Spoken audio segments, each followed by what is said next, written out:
guys, Chris here with Coastal Steel Structures, and on this channel we provide the best tips, information, and showcase how people are using their prefabricated steel building.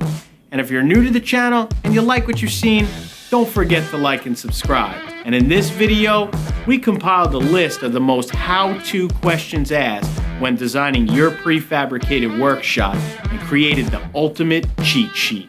Let's get to the video. Number 1, organization.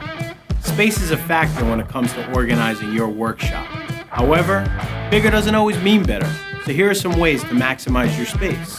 Shelves and cabinets, pegboards, and tool storage. For a full description of each, check out the link in the description below. Number 2, heating and cooling.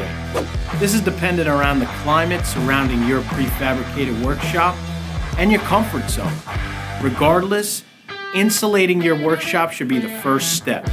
Once properly insulated, you can then decide which heating and cooling method would best fit your needs.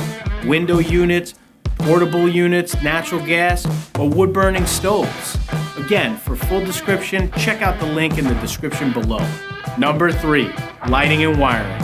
As with any useful design, a good electrical plan starts with a diagram. Once your layout is done, you can choose from fluorescent overhead fixtures, portable floodlights, under cabinet, or shelf lights. Number 4, workbench. Arguably the holy grail of any garage workshop. Bottom line, get one. And if space is an issue, consider one that collapses. So to recap, your prefabricated workshop should be well organized, well lit, insulated, and lastly, have a solid workbench. And for a full description of this video, check out the link in the description below. Thanks for checking out this video. Let us know if you found this video helpful or if you'd like us to cover a specific topic in the comments below. And remember, don't forget to like, subscribe, and hit the bell icon if you haven't done so already.